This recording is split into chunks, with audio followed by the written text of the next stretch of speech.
మహాగణాధిపతయే నమః. ఓం గురుభ్యో నమః. ఓం శ్రీమాత్రే నమః. పరమేశ్వర స్వరూపమైనటువంటి జ్యోతిష, వాస్తు మరియు ఇతర అనేకమైనటువంటి శాస్త్రములను మనకు అందించినటువంటి మహర్షులకి నమస్కారం. హయగ్రీవ హయగ్రీవ హయగ్రీవేతియో వదేత్ తస్య నిస్సరతే వాణి జిహ్నుగన్యా ప్రవాహవత్. అరుణాం కరుణాతరంగితాక్షీం ధృతపాశాంకుశపుష్పబాణచాపాం అనిమాదిభిరావృతాం మయూకైః అహమిత్యేవ విభావయే భవానీం. శ్రీమాత్రే నమః. ప్రేక్షకులందరికీ కూడా ఆ యొక్క లలిత అమ్మవారి యొక్క అనుగ్రహం పరిపూర్ణంగా కలగాలని మనస్ఫూర్తిగా కోరుకుంటూ ఈరోజు మనం చెప్పుకోబోయేటువంటి టాపిక్ ఏదైతే ఉందో, మనకి ఫైనాన్షియల్గా కానీ ఏదైనా ఒక అదృష్టపరంగా కానీ కలిసి వచ్చే ముందు ఎటువంటి సంకేతాలు మనకి గోచరిస్తాయి. అది జనరల్గా కొంత ఉంటుంది, అందరికీ ఉండేటువంటి సంకేతాలు కొన్ని ఉంటాయి. అలాగే స్పెసిఫిక్గా లగ్నం అంటే మేషలగ్నము లేదా మేషరాశికి స్పెసిఫిక్గా ఉంటుంది. అయితే ఇందులో మళ్ళీ నేను మీకు ఇంకో విషయం చెప్తున్నాను. ఇందులో మరలా మీ పర్సనల్ చార్ట్ పరంగా వేరేగా ఉంటుంది. అది మీ పర్సనల్ చార్ట్ పరంగా చూసుకోవాలి. ఇదేంటంటే అందరికీ కనబడేటువంటి జనరల్గా చెప్పేటువంటి విషయాలు అన్ని రాసుల వారికి. వృశ్చిక లగ్నము, వృశ్చిక రాశి, వృశ్చిక రాశిలో అనుకుంటే నక్షత్రాలు చూసుకున్నట్లయితే విశాఖ 4వ పాదము, అనురాధ మరియు జ్యేష్ఠ నక్షత్రాలు. సర్వసాధారణంగానే వృశ్చికం వారికి ఏంటంటే కాంపిటీషన్ స్పిరిట్ ఎక్కువగా ఉంటుంది. ఈ కాంపిటీషన్ స్పిరిట్ ఎలా అంటే ఒక చిన్నది ఏదైనా అయినా సరే మరి నాకేంటి అంటే నేను కూడా ఉన్నాను కదా ఇక్కడ, మరి నాకు ఇచ్చే విలువ ఏంటి అనే కాంపిటీషన్ స్పిరిట్ ఆటోమేటిక్గా ఉంటుంది అక్కడ. అలాగే మరొక విషయం ఏంటంటే ఇక్కడ వృశ్చికం వారికి దత్తుడు కానీ కుమారస్వామి కానీ మీకు స్వప్నంలో కనబడ్డారు. అది ఫోటో రూపంలో కావచ్చు, వాయిస్ రూపంలో కావచ్చు. దత్త చరిత్ర పుస్తకాలు కల్లోకి వచ్చేయండి. నేను చాలామందిని అడిగేవాడిని వృశ్చికం వారికి, ఏమంటే మీకు దత్తాత్రేయుడికి సంబంధించింది ఏదైనా స్వప్నంలో వచ్చిందా, మీ లైఫ్ టర్న్ అయ్యేముందని అడిగేవాడిని. అంటే చాలామంది లైఫ్ టర్న్ అవుతూ ఉంటుంది, అప్పటి వరకు ఒక రకంగా ఉంటుంది. దాని తర్వాత అవును సార్ నాకు దత్తుడు పాదుకలు కనబడ్డాయి, దత్తాత్రేయ చరిత్ర చదువుతున్నట్టుగా నాకు స్వప్నంలోకి వచ్చేదండి. అప్పుడే ఎవరో మా ఇంటికి ఒక అతను పెద్ద ఆయన దత్తాత్రేయ సంబంధించినటువంటి పుస్తకం మాకు ఇచ్చెళ్ళారండి. మేము రాసాము, లేకపోతే నేను పలానా క్షేత్రానికి వెళ్ళాను, మీకు ఇస్తున్నాను గిఫ్ట్ అని ఇచ్చారండి.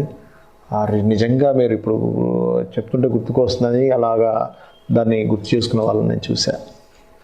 అలాగే మరొకటి ఏంటంటే ఇక్కడ కొన్ని ఒక కాంపిటేటివ్ స్పిరిట్తో వెళ్ళినప్పుడు కూడా వీళ్ళకి బాగా కలిసి రావడం జరుగుతూ ఉంటుంది, కాంపిటేటివ్ స్పిరిట్. అలాగే మరొక విషయం ఏంటంటే వీటితో పాటు ప్రత్యేకంగా దూర ప్రాంతాలకు వెళ్ళి అక్కడ ఏదైనా సరే నదులలో స్నానము, పుష్కరాలు వస్తూ ఉంటాయి మనకి, పుష్కరాల సమయాల్లో నదీ స్నానాలు చేయడము, లేదా అంటే అక్కడ నుంచి ఓపెన్ అవుతూ ఉంటుంది మీ యొక్క అదృష్టం అనేటువంటి, మీ లైఫ్ టర్న్ అనేటువంటిది. నదీ స్నానాలు చేయడము, లేనట్లయితే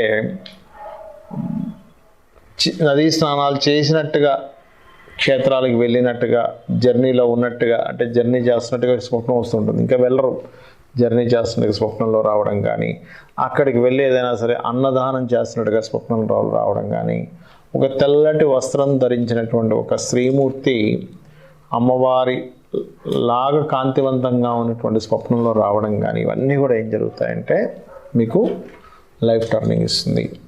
అదేవిధంగా ఒక్కొక్కసారి మనకి కొన్ని రకరకాల స్వప్నాలు బయట జరుగుతూ ఉంటాయి. ఏదో ఆ రోజు సడన్గా వచ్చాడండి ఆయన, బిజినెస్ పెడదామన్నాడు, నేను ఓకే అనేసి ఏమీ ఆలోచించకుండా బట్ చాలా పెద్ద డేర్ తీసుకున్నాను, అసలు అంత ఈజీగా క్లిక్ అవ్వదు కానీ నా అదృష్టం కొద్ది క్లిక్ అయింది అంటూ ఉంటారు. అది మీ యొక్క బుధుడు కనుక బాగుంటే అలాంటివి జరుగుతాయి, గుర్తుపెట్టుకోండి. అయితే అది ఎలా వస్తుంది, అది ఏ కర్మ, ఏ పుణ్యకర్మ మీకు ఆ రూపాయలు ఇస్తుంది అంటే పూర్వజన్మలలో మీరు చేసిన ధార్మికంగా చేసినటువంటి వ్యాపారము ఏదైతే ఉంటుందో దాని యొక్క పుణ్యం వస్తుంది, గుర్తుపెట్టుకోండి. మీరు అనుకోవచ్చు అదేంటంటే ధార్మికంగా చేసే వ్యాపారాన్ని కూడా వస్తుందంటే ఖచ్చితంగా వచ్చి తీరుతుంది. ధర్మము మనల్ని కాపాడుతుంది. కాబట్టి పూర్వజన్మల్లో నాసిరకమైనటువంటివి ఏదైనా తయారు చేసి అమ్మాడు, అది ఖచ్చితంగా పాపరూపేణ వస్తుంది. చాలామంది బిజినెస్లో సక్సెస్ అవ్వట్లేదు అంటే పూర్వజన్మల్లో మోసం చేశాడు కస్టమర్ని. అంటే ఒక మంచి ప్రోడక్ట్ ఇవ్వాల్సింది ఏదో నాసిరకమైన ప్రోడక్ట్ అమ్మేసి పొందాడు అనమాట. అలాంటివి వస్తూ ఉంటాయి. అంటే అది ఎప్పుడు బుధుడు కనుక స్పాయిల్ అయితే ఏమవుతుందంటే పూర్వజన్మలో చేసినట్టు కర్మ ఆ రూపేణ వచ్చి బిజినెస్ రూపేణ ఇబ్బంది పెడుతుంది, గుర్తుపెట్టుకోండి. సో మీరు పర్టికులర్గా మీ బుధుడు ఎలా ఉన్నాడు అనేటువంటిది చూసుకోవాలి. ముఖ్యంగా వృశ్చిక లగ్నం వారు, వృశ్చిక రాశి వారు. నేను మీకు ఇక్కడ కొన్ని కండిషన్స్ చెప్తానన్నాను. ఏమిటి ఆ కండిషన్స్ అంటే, ఒకటి గుర్తుపెట్టుకోండి, ఇప్పటి వరకు మనం చెప్పినటువంటిది రాశిపరంగా లేదా లగ్నపరంగా అందరికీ జరిగేటువంటి జనరల్గా. కానీ మీ జన్మజాతకంలో మీకు అదృష్టాన్ని కలిగించేటువంటి గ్రహాలు ఎవరయ్యారని స్పెసిఫిక్గా ఉంటుంది. అదేంటంటే లగ్నం చెప్పారు కదా వాళ్ళే అవుతారు అనుకుంటారు. కాదు. ఎందుకు అవ్వరు అంటే, వాళ్ళు ఒక్కొక్క గ్రహము ఉదాహరణకి మేషలగ్నానికి శని భగవానుడు దశమ లాభాధిపతి. ఆ దశమ లాభాధిపతి మేషంలో ఉంటే ఒక ఫలితం, వృషభంలో ఉంటే ఒకటి, మిథునంలో ఒకటి, కర్కాటకంలో ఫలితాలు మారుతూ ఉంటాయి. పోనీ అక్కడ ఉన్నప్పుడు ఆ ఫలితం ఇస్తుందంటే అది ఎవరితో కలిసిందో, మళ్ళీ బుధుడితో కలిసాడా, శుక్రుడితో కలిసాడా, రవితో కలిసాడా, చంద్రుడితో కలిసాడా అనేది దాని మీద మార్పు ఉంటుంది.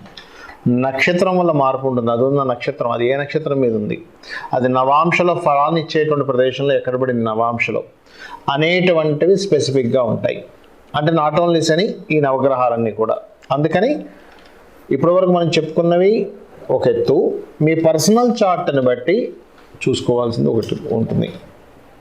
ఇక రెండవది ఏంటంటే, జనరల్గా ఇప్పుడు రాశి, నక్షత్రము లేకపోతే లగ్నము వీటితో అసలు సంబంధం లేకుండా జరిగేటువంటి సంఘటనలు ఏమిటి, సంకేతాలు ఏమిటి అంటే ఒకటే గుర్తుపెట్టుకోండి. ఎప్పుడైనా ఏదైనా ఒక పని మీరు ప్రారంభిద్దాము అని అనుకున్నప్పుడు గనక ఏదైనా ఒక ఆటంకం వచ్చి మిమ్మల్ని ఆపుతుంది అనుకోండి. ఏదైనా ఒక ఆటంకం అంటే, ఒక వివాహం కోసం రెడీ అవుతున్నారు, రెడీ అవుతున్నప్పుడు ఏదైనా ఒక చెడు వార్త వచ్చింది, దాని గురించి మీరు ఆలోచించవలసిన సందర్భం ఉంది. వివాహం అనే కాదు, ఎనీథింగ్, ఒక బిజినెస్ పెట్టబోతున్నారు, లేకపోతే ఒక ప్లానింగ్గా ముందుకు వెళ్తున్నారు. సో దానికి మీరు పర్టికులర్గా ఇది ఎలా చేయాలి, ఏం చేయాలి, ఏమిటి అనేటువంటిది ఒక ఆలోచనలో కొంచెం ముందుకు ఒక్కసారి ఆలోచించాల్సిన పరిస్థితి. ఏదైనా ఒక సంకేతం వస్తాయి. దాన్నే మనకి శాస్త్రాల్లో నిమిత్తం అన్నారు, ఎదురు రావడం అన్నారు, ఇలాంటివన్నీ చెప్పారు. అంటే ఏమిటి, ప్రకృతి చెప్పేటువంటి ఇదంతా ఏమిటి అంటే, ప్రకృతి మనకు అందించేటువంటి, ప్రకృతి అంటే ఎవరు, అమ్మవారు. అమ్మవారికి ఉన్నటువంటి లాంగ్వేజ్లో మనకు చెప్తుంది, నాన్న నువ్వు ఇది చేసుకో, ఇలా ఉండు. ఎందుకంటే అదేంటండి అలా చెప్తుందా అంటే ఖచ్చితంగా చెప్తుంది. మనకి చూడండి, కొంతమందికి స్వప్నంలో భగవత్ సంబంధించింది సౌండ్ వినబడో, చెప్పు నీకు పలానా దగ్గర విగ్రహాలు ఉన్నాయి, తవ్వండి, తీసి గుడి కట్టండి అని చెప్తున్నారుగా మరి అమ్మవారు.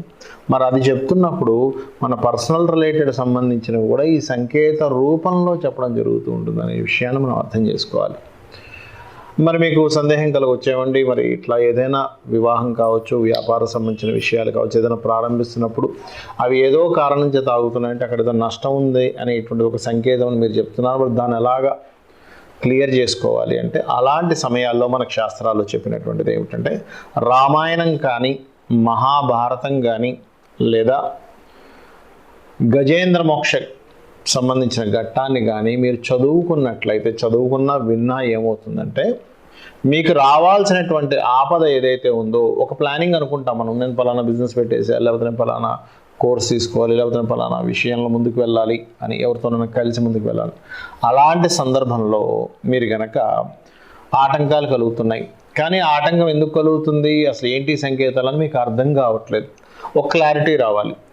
అలాంటి సందర్భంలో రామాయణం, మహాభారతం, గజేంద్ర మోక్షం, లలితా సహస్రనామాలు విన్నా, లేదా విష్ణు సహస్రనామాలు ఒక్కసారి చక్కగా ధ్యానంలో కూర్చొని మీరు విన్నా ఏమవుతుందంటే, మీకు ఏదైతే మీరు స్టెప్ వేయబోతున్నారో, ఇంకా కూడా ఉంది ఏంటి, ఇష్టదైవం, రోజు ఇష్టదైవాన్ని పూజ చేస్తూ ఉంటారు. ఆ పూజలో ఒక్కసారి కూర్చొని, స్వామి ఏమిటి నాకు ఇదేం అర్థం కావట్లేదు, నేను దీనికి ముందుకు వెళ్ళనా వద్దా, ముందుకి నేను అడుగు వేయడం వల్ల ఏమైనా ఇబ్బంది ఉందా, లేకపోతే దాన్ని విరమించుకొని వెనక్కి రావడమే మంచిదా అని చెప్పి మీరు కనుక ప్రశ్నించుకున్నట్లయితే ఖచ్చితంగా దానికి సమాధానం ఒక క్లారిటీతో వస్తుంది. అంటే మీకు కనబడేటువంటి నిమిత్తాలు క్లారిటీ ఉండాలని లేదు ఒక్కోసారి, ఎందుకంటే అది దాని మీద స్టడీ చేస్తేనే అర్థమవుతూ ఉంటుంది. కాబట్టి ఈ రకంగా తెలుస్తుంది.